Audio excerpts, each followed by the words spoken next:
Now, board members, I want to change gears altogether and talk about something else extremely important to our community.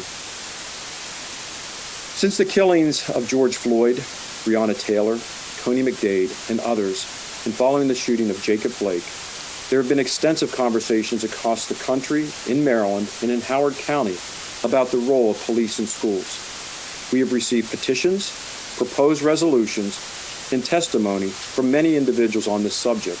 And I would like to take this time to briefly acknowledge these individuals and also give some insight into what has been happening within our school district on this topic. As you are aware, the Howard County Public School System decided to go completely virtual through January, which means that we do not have any school resource officers, known as SROs, in our schools at this time.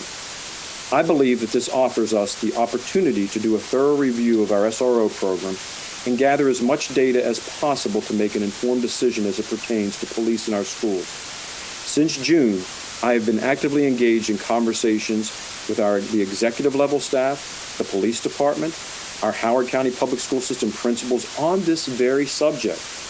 I've been gathering data from a number of sources, and I've also been in numerous discussions with our county executive, Dr. Calvin Ball, Chief of Police Lisa Myers, on this subject, and we are planning a series of dialogues to engage our young people, our staff, and our greater community. I would like to state that I am very open to re-examining the role of police in our schools, which includes an extensive review of our current agreement between the Howard County Police Department and HCPSS, and Policy 1040, Safe and Supportive Schools, which discusses the roles of SROs in our schools. I have also had conversations with former students who organized the large rallies throughout Howard County and the group of former students who organized a petition on racism. Both of these groups expressed to me personally their views on this very issue.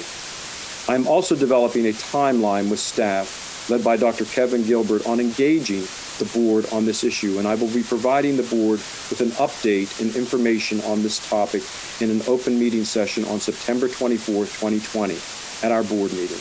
I know that this has been a topic that has been discussed and as it pertains to potential state legislation, and I would ask that the board hold off on taking any positions until we've had a chance to work with our county and our police department leaders to engage the community as we review this partnership.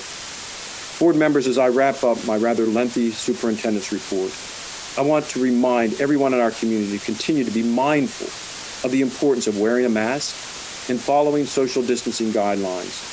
While the state may be in phase 3, the pandemic is not over for any of